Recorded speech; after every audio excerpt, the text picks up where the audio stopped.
Hey, folks, welcome to the Everyday Millionaire Mindset Matters. I'm a solo act today. My amazing co host, wife, Stephanie, is off in Montreal. She has been there all this, well, almost 10 days now at a world championship figure skating competition, and she's doing great. I talked to her today, and she, in fact, her team, her American team, one of many teams that she's with, but her US team that she was working directly with, podiumed, took a gold. So she's having a great week. And I know it's been challenging along the way. We don't actually communicate a lot when she's away, mostly text, but when she's working, she's working. She's got her gig going on. She's very focused and a lot of responsibility with a lot of teams working them through these competitions. So, anyways, that's all to say I'm here alone.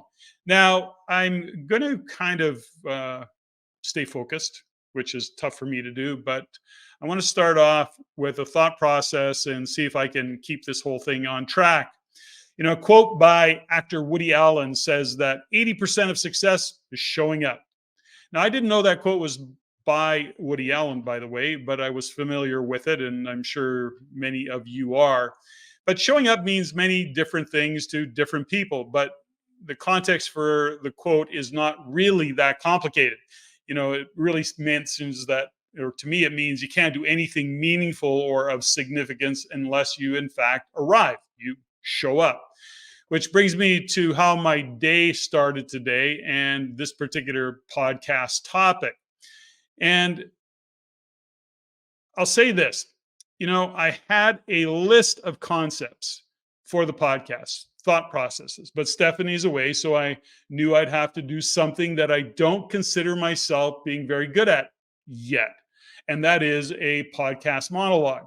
You know, here's the thing. I'm always on the other side of the mic in terms of interviewing my guests. I've never considered myself to be good at being interviewed. But having said that, I've done a number of shows and I have got, in fact, better at it over time. And when it comes to monologues, I just don't consider myself that good at it yet. And I will get better. And of course, you have to put up with the pain of me getting better, but I hope that I can bring some real value to this particular podcast. Now, I've really been excited to talk about things that I've either read about or I've had recent epiphanies in or about in my life. And I actually wanted to share those with you.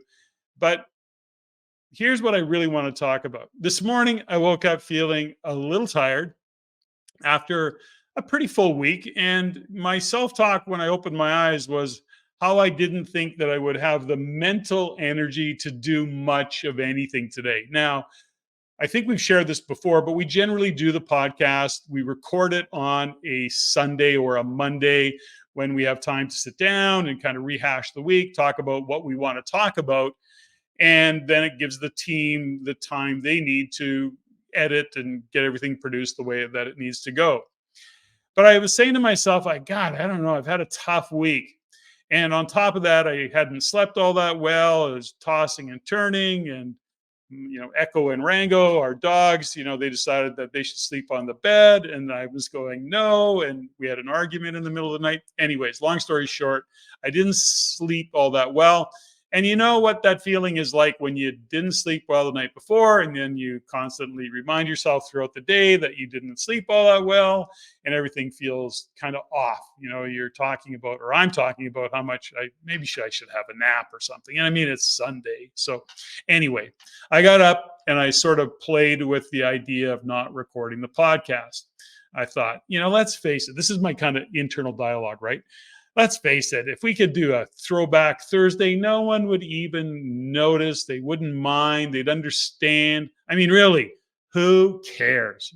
And ultimately, I was kind of convincing myself that doing the podcast is not really that big a deal. It's not a cure for cancer or something, and blah, blah, blah, the whole self-talk thing. And it just didn't stop. And I thought about just resting and having a nap. And I'm going, what am I putting all this pressure on myself for? You know, you can get it done. You got all day and hang out. So why don't I just do that? You know, hang out with the dogs. And then, of course, while I'm doing that, I'm sitting back and it's got this little red devil on my shoulder, right? Pitchfork guy. And no, I don't. Anyway, something that's saying and reminding me that really some more rest is really well deserved. And, you know, I was sitting there and kind of weighing my options. So ultimately, I grabbed a coffee. I went out. It was a beautiful day, sunny day, enjoyed the view, and walked over. And I started a fire in our fire pit, which I designed. It's really cool. I'll tell you about it one day. It's smokeless, which is only to say that when you're sitting around the fire, it doesn't have smoke drift into your face. Long story. Anyways, I'll share it with you. It's a smokeless fire pit. It's a cool design.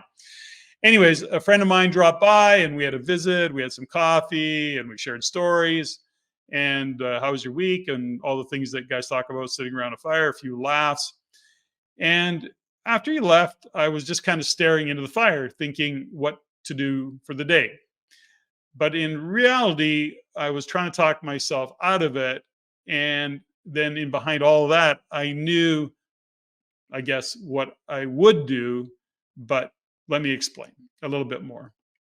So over the years, I've really, I guess, taught myself and disciplined myself that, enough repetition and that sitting down and writing to capture my thoughts, researching, booking guests, sorting through the number of requests we get, and and then recording those guests, that unless I plan otherwise, it has to be one of those non-negotiables. It's what drives the show. And I love the show and I love doing the show and I love meeting my guests. It's fantastic and it's really cool. And now 8 years later and a few hundred shows later, it's really helped me see that a goal in any kind of meaningful pursuit should be getting to the point where, despite the circumstances, you show up. Now, because I do the Everyday Millionaire podcast, Mindset Matters, now we've been going on 2.5 years, it just seems like another thing. But what I realize is that through that discipline, through that, I guess, self training, if you will, it's become more prevalent and a priority as I work through a couple of things around the podcast. And not the least of which is to continue to grow the brand and to grow the listenership. And that really is my commitment. It's Steffany on the Mindset Matters. It's her commitment. So where am I going with this? Well, I'll give you some thoughts. Author Stephen Pressfield, he wrote, "The war of art is between ourselves and the forces of self-sabotage.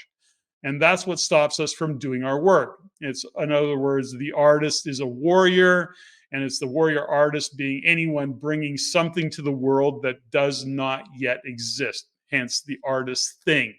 And he goes on to describe the battle with the mind over sitting down intentionally producing meaningful and impactful content. Now, whether it's a writing, a podcast, literally art, or whatever it is, I mean, it depends on how you frame it. When a tired, anxious, or distracted mind like mine was this morning begins looking for justifiable excuses, again, as mine clearly was doing this morning, these are seemingly small things when any actually rational thought could easily argue for the legitimate reason to put off or postpone my date with this recording studio. Like I could justify, quantify, qualify. I was tired. I hadn't slept. I had all the reasons. But here's the thing. The seemingly small things come to matter more than the actual effort, because being your greatest self is a byproduct of intentionality. So, in other words, if you become accustomed to breaking promises to yourself, if you leave that door cracked for exceptions here and there, you risk ultimately of it being kicked wide open. So, for me, it's why I have reminders as part of my thought process, part of my life that helps keep me honest with myself. Not the least of which is some people on the team that nudge me and encourage me. And, sometimes I need that. And let's face it, they've been working with me for a number of years. And I am a mere mortal. And sometimes I get really busy, and producing and doing this stuff can sometimes get a little distracting, if you will. So it's a really easy thing not to care about, because here's the reality. Progress is a lifestyle. Growth is the lifestyle. At least if we're talking about my, I guess, meaningful type of evolution, because right now I'm jumping around and in the middle of a few books, but One of them is called Be Your Future Self Now by Ben Hardy. And that particular book and his topic really intrigues me because it speaks to the journeys I've been on over the past few years. And depending on how much I can digest at any given time, it's a couple of things for me. First, it's enlightening, but it's also a confirmation for me that I'm on the right path. It actually speaks to me in a way that when I look at some of the decisions I make around my future self, this is confirmation. And I just, for anyways, it's for me, it's really cool. And Stefan and I are going to be diving into that whole conversation about your future self a little bit more. It's actually one of the things that we take in our coaching programs around clarity equals velocity or values to vision. So, future state, we'll be talking a little bit more about that. But one realization it led me to was the illusion of choice and the difficulty in making decisions that many struggle with. And what the illusion of choice highlights is actually that there are a set of behaviors that must be carried out to be effective. The idea of alternate routes is actually an illusion. There are no choices when it comes to what's necessary. We know what must be done to win the game that we're playing, but knowing it is one thing, knowing that and having to propel yourself to action when you don't feel like it, like I did this morning, when you're not 100% certain, is something different entirely. And that's why it's actually quite so valuable to get to that place where you can actually take the emotion out, remove the internal deliberation, and automate the things that you know are going to help push you to that better version of yourself. In other words, you show up for you, no one else, period. And that is a non negotiable. I have to show up for the commitment I have to myself to do the show. And that's the level I think we all want to get to and play at and sustain. There's the challenge. And thinking about all of this, I was drawing, I guess we'd call it parallels to a lot of different aspects of my life, such as my fitness training, my diet, my business commitments, the research I have to get done today, tomorrow for an upcoming speaking gig, and all of it when I'm feeling a little mentally drained. And it means I can't just give myself a chance to try and rationalize my reasons to not step up. Now, I hope you're still following, and I am going to bring this kind of home and get a little bit clearer on the point. So I know if this is important to me for the right reasons, I have to keep the door shut, the door to excuses shut, and not be spending time thinking about how to stop, but to actually adjust, or to say it differently, to just do what's next. So simply doing what you always do, what you've signed up for, cannot be self perceived as some monumental sacrifice.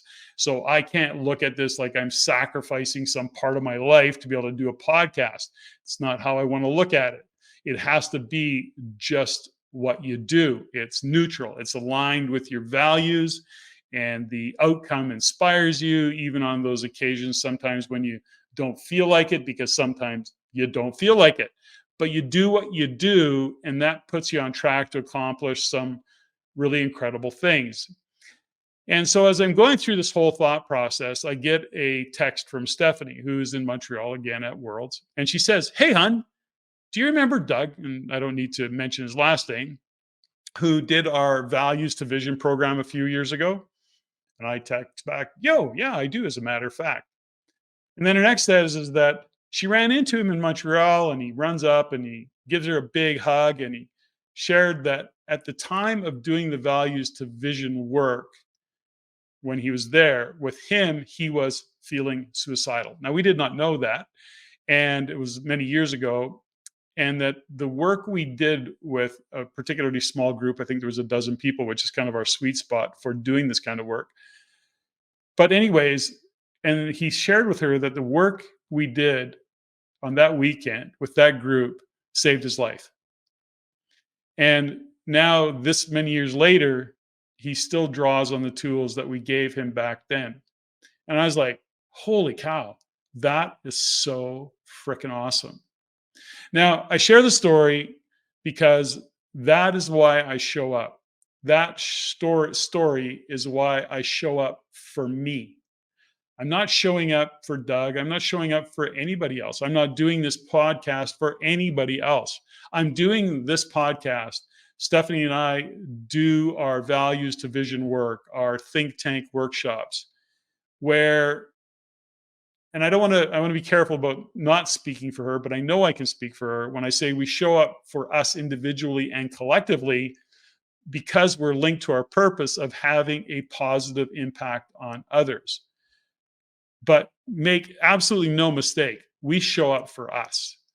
And so her texting me and sharing that story that Doug shared with her was also about remembering that all of this is what ultimately pushes me to get up this morning, sit down, get in front of the mic. And yeah, I had to adjust my tech and do two takes because I forgot to push record and I had to get my notes set up. But it's not like this is torture. In fact, I'm actually pretty happy to stretch and to risk embarrassing myself and doing this episode alone. And if I opted out, I would have missed out on something that I think is going to land as pretty valuable to somebody in maybe in a variety of ways. But I'm not telling myself that this is a victory. It's just what I really do love to do. And so I think the question worth asking yourself is when you're facing the adversities as life presents them and as it will do, is in by the way, in whatever arena you play in, are you willing to show up for you? Is it you showing up because it's what you love to do, what you're inspired to do, where you're being a contribution, where you can feel that significance? And can you turn the internal deliberation switch off when it comes to the excuses of not doing the tasks that you face and that have set out before you, and that you want to minimize and rationalize and justify all of the reasons to opt out? I guess we don't really need or want that. So there can be no thinking of the crack in the door to escape through. And that really is what mindset matters is all about, is shining a light, understanding ourselves, looking at our life and realizing that is a reflection of what we do, what we don't do, the choices we choose to make, and the decisions that we choose to make or not make is still a decision. And so when we're looking at stepping up, stepping out, do it for you and making that commitment to yourself. And I hope you've enjoyed this particular episode and that it flowed and that it did actually ultimately make sense for you. And thanks for listening. This was fun.